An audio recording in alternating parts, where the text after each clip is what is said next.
जीवित परमेश्वर प्रभु यीशु मसीह के नाम में हमारे सभी मसीह भाई बहनों को जय मसीह की। प्रियो, परमेश्वर के अनुग्रह से हमें ये सुंदर सी सुबह मिली है।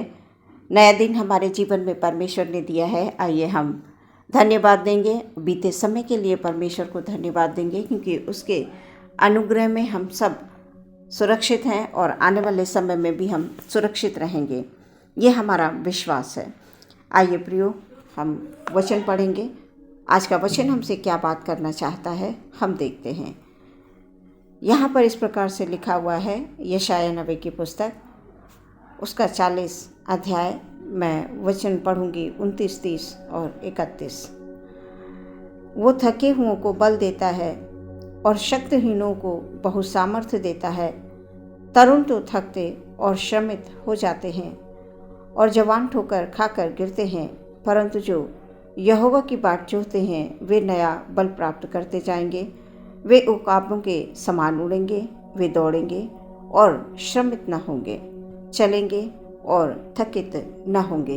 ये प्रभु परमेश्वर का वचन है। इसके पढ़े और सुने जाने पर आशीष हो, आमीन। वचन ये बताता है कि वो थके हुओं को बल और शक्तिहीनों को बहुत सामर्थ्य से भर देता है। हाँ प्रियो, जब हम थकान हमारी शारीरिक भी होती है, आत्मिक भी होती है, लेकिन जब हम परमेश्वर से प्रार्थना करते हैं, जब अपने आप को थका हुआ महसूस करते हैं कि प्रभु अब मैं थक गया हूँ, मुझे समझ में नहीं आ रहा है मैं क्या करूँ, वचन ये बता रहा है कि वो बल देता है, वो सामर्थ्य देता है। बाइबल इस बात को बताती है। हम सारे विश्वासी जन जो अपनी जिंदगी में कभी कभी थक जाते हैं, जैसे मैंने बताया कि हम शारीरिक तौर से भी थकते हैं और मानसिक तौर से भी हम थकते हैं। कई बार हमारे जीवनों में इतनी अधिक परेशानियां आती हैं कि उन परेशानियों को सहते सहते हम कई बार थक जाते हैं। कई बार हमारे सामने ऐसे समय आते हैं कि हम अपने आप को ये महसूस करते हैं कि हम थक चुके हैं। आज इसी वचन के द्वारा परमेश्वर हमें ये बताना चाहते हैं कि परमेश्वर ने हम सबको आत्मा दिया है। हम किसी भी प्रकार के थके हों तो प्रभु हमें नया बल देना चाहते हैं। हमें तैयार होना है प्रियो, परमेश्वर के बल को प्राप्त करने के लिए, उसकी शक्ति को प्राप्त करने के लिए। और वो हमें तब मिलेगा प्रियो, जब हम परमेश्वर के निकट प्रार्थना में आएंगे, वचन पर विश्वास करेंगे। यहाँ पर वचन बताता है कि जो यहोवा की बाट जोहते हैं वो नया बल प्राप्त करते जाएंगे। वे उकाबों के समान उड़ेंगे, वे दौड़ेंगे और श्रमित ना होंगे, चलेंगे और थकित ना होंगे। हम 3 बातें यहाँ पर देखते हैं कि हम दौड़ेंगे, उड़ेंगे, चलेंगे। परमेश्वर हमारे जीवन में इन बातों को लेकर आए हैं और इन बातों को वो पूरा करना चाहते हैं।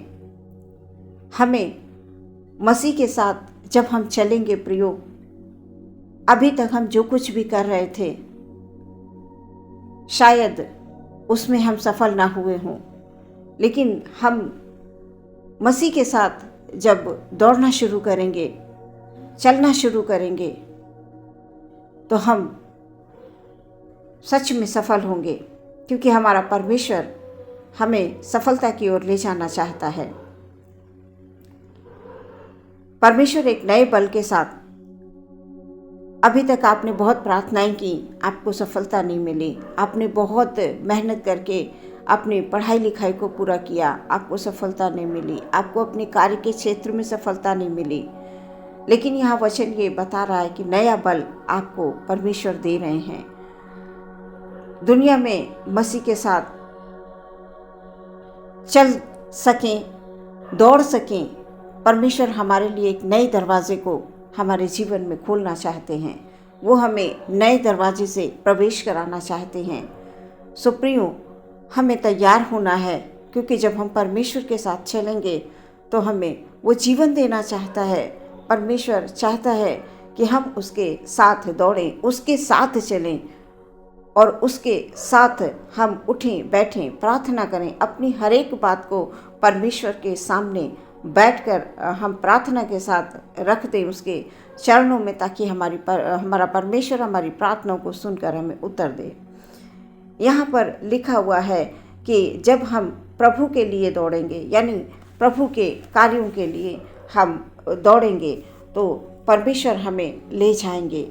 जब हम प्रियो परमेश्वर के लिए किसी काम को करेंगे तो हम उसमें थकान महसूस नहीं करेंगे।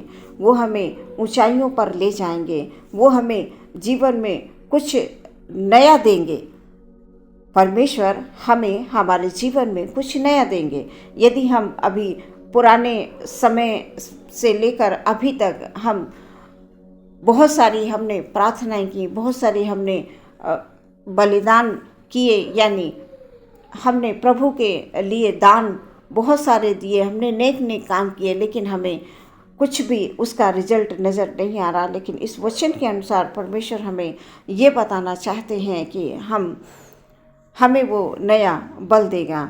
जब हम परमेश्वर के लिए किसी भी कार्य को प्रयोग करते हैं, किसी भी प्रकार की हम सेवा में खड़े होते हैं, अपने आप को ये कहते हैं कि प्रभु, मैं अपने आप को तेरे कार्य के लिए देता हूँ या तेरे कामों के लिए देती हूँ, अपने आप को आपके हाथों में समर्पित करती हूँ।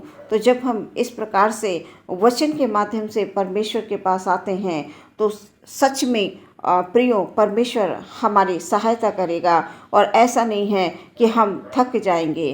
परमेश्वर का वचन ये कह रहा है कि आप नहीं थकोगे।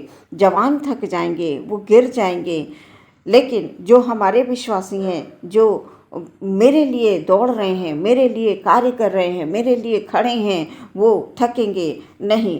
प्रभु चाहते हैं कि हम मसीह में दौड़ें, हम रुके नहीं। हाँ, लाइफ में रुकावटें आएंगी, बहुत सारी दिक्कतें पैदा होंगी रास्ते में, लेकिन हर एक परिस्थिति में परमेश्वर हमारे संग खड़ा रहेगा। ये परमेश्वर का वचन बता रहा है। वो जो है, जब हम चलेंगे, कभी कभी हम अपने तरीके से कार्य करते हैं तो फिर बाद में हम थकने लगते हैं। जैसे मैंने बताया, हमारी जो मानसिक थकान भी होती है और हमारी शारीरिक थकान भी होती है। हम जब प्रभु में विश्वास करते हैं तो असंभव भी संभव हो जाता है, क्योंकि हमारा परमेश्वर तमाम असंभव कामों को संभव बना देता है। प्रभु के साथ हमें बैठना है, हमें वचनों को पढ़ना है, हमें अधिक से अधिक समय निकालकर प्रभु के चरणों में आकर प्रार्थना करना है। प्रियो, हमें शुरू में लगेगा कि नहीं, हम ठीक से किसी भी काम को नहीं कर पा रहे हैं। जब हम प्रभु में नए नए चलते हैं, जब हम प्रभु में नए नए आते हैं, तो हमें ढंग से वचनों को पढ़ना नहीं आता है, हम ढंग से भजन भी नहीं गा पाते हैं। लेकिन प्रियो, जब हम प्रभु में चलेंगे, एक जैसे जैसे हमारे दिन व्यतीत होंगे, हम आत्मा में प्रभु से बात करेंगे, और प्रभु हमें, जैसे मैंने बताया कि वो हमें नया बल, नई सामर्थ्य, नई शक्ति वो हमें प्रदान करेंगे, और उसके द्वारा हम दौड़ भी सकेंगे, चल भी सकेंगे और उड़ भी सकेंगे उकाबों के समान। यहाँ पर हमें प्रियो परमेश्वर के साथ समय बिताना है। परमेश्वर हमें ऊंचा उठाना चाहते हैं, वो हमें ऊंचाइयों की ओर ले जाना चाहते हैं। हम बिना डरे हम आगे बढ़ते जाएं प्रियो। अपने आप को बस परमेश्वर के हाथों में दे दें। ये कहें, अपने मुंह से कहें, प्रभु मुझे तुझ में दौड़ना है, प्रभु मुझे तुझ में चलना है। प्रभु जी, आपके वचन में इस प्रकार से लिखा हुआ है कि तुम दौड़ोगे तो नहीं थकोगे, चलोगे तो नहीं थकोगे। मैं तुम्हें उकाबों के समान उड़ने के लिए मैं वचन देता हूँ। तुम्हें ऊंचाइयों पर मैं ले जाऊंगा। जिस प्रकार उकाब उड़ते हैं, उसी प्रकार तुम ऊंचाइयों पर जाओगे, और तुम अपने मन में ये सोचते होगे कि ये कैसे होगा, लेकिन मैं असंभव को संभव करने वाला परमेश्वर हूँ। इस प्रकार से आप अपने मुँह से वचनों को बोलिए और सफलता आपके जीवन में प्रवेश करेगी। प्रियो, परमेश्वर आपको सफलता की ओर ले जाना चाहते हैं। बस अपने आप को परमेश्वर के हाथों में दे दें, ताकि आपकी इच्छा परमेश्वर पूरी करेगा और अवश्य आपके जीवन में वो आनंद और खुशियों को लेकर आएगा। अपने दिल को खोलकर परमेश्वर को दे दें, परमेश्वर से बात करें। आज के वचन के द्वारा आपके जीवन में परमेश्वर आनंद लेकर आए और पूरे दिन प्रभु में आप सुरक्षित रहें। आमीन। प्रिय, आइए हम लोग प्रार्थना करेंगे। धन्यवाद धन्यवाद धन्यवाद धन्यवाद। यीशु मसीह की जय, यीशु मसीह की तारीफ हो, तारीफ हो, तारीफ हो, तारीफ हो, तारीफ हो। हमारा परमेश्वर महान है जो हमें इतने सुंदर वचन हर दिन देता है। वो कहता है तुम चलोगे थकोगे नहीं, दौड़ोगे थकोगे नहीं, उकाब के समान तुम उड़ोगे। ऐसा वचन है। मैं तुम्हें नया बल दूंगा, मैं तुम्हें नई शक्ति दूंगा, नई सामर्थ्य दूंगा। प्रभु हमें नई दिशा की ओर ले जाना चाहते हैं। प्रियो, हालेलुया। प्रभु का धन्यवाद है, प्रभु का धन्यवाद। हम अपने सभी भाई बहनों को आपके हाथों में देते हैं। पिता, हमारे भाई बहनों को प्यारे परमेश्वर, हालेलुया, आप अपने हाथों में लीजिए। वो आपके साथ चलना चाहते हैं, आपके साथ बैठना चाहते हैं, आपके साथ प्रभु रहकर वो प्रार्थना में प्रभु जी समय को व्यतीत करना चाहते हैं। इसलिए अपने पवित्र आत्मा की सामर्थ्य से भर दें हमारे भाई बहनों को। प्रभु जी किसी भी प्रकार से अपने आप में थकान महसूस ना करें, ना शारीरिक तौर से, ना मानसिक तौर से प्यारे प्रभु। क्योंकि जब थकावट हो जाती है, इंसान थक जाता है तो अपने आप को कमज़ोर महसूस करने लगता है। लेकिन हमारा परमेश्वर महान है। वो कहता है कि मैं तुम्हें नए रास्ते की ओर ले जाऊंगा, मैं तुम्हें नया बल दूंगा। मैंने तुम्हारे लिए द्वार मैं हूं करके ऐसा बताया कि तुम मुझ में होकर चलो, तुम नहीं थकोगे, तुम मुझ में होकर दौड़ो, तुम नहीं थकोगे। ऐसा वचन बता रहा है। परमेश्वर हमारे भाई बहनों को नया बल, नई शक्ति, नई सामर्थ्य दें प्यारे परमेश्वर, ताकि तुझ में रहकर हमारे भाई बहन चल सकें, दौड़ सकें, उड़ सकें मेरे प्यारे परमेश्वर। हालेलुया। आप दया करें प्रभु जी, आप दया करें, दया करें, दया करें। हे यीशु नासरी, हमारे सभी भाई बहनों के परिवार में आपकी आशीष हो। वो जहाँ कहीं भी कार्य के क्षेत्र में जाते हैं प्रभु, उसमें आपकी ओर से बरकत हो प्यारे परमेश्वर। बच्चों को बुद्धि और ज्ञान मिले पढ़ने लिखने के लिए प्रभु। Hallelujah, hallelujah, hallelujah. ओ अनुग्रहकारी परमेश्वर, हालेलुया। बीती तमाम आशीषों के लिए परमेश्वर हम आपको धन्यवाद देते हैं। अपने सभी भाई बहन को आपके हाथों में दे देते हैं प्रभु। आपके लहू के द्वारा हमारे भाई बहनों को प्रभु जी जीवन में सुरक्षा मिले और वो आनंद के साथ प्रभु जी दौड़े, आनंद के साथ चलें प्यारे परमेश्वर, और तुझको हृदय से धन्यवाद दें। प्रार्थना यीशु के नाम से मांगते हैं, सुने ग्रहण करें पिता। आमीन।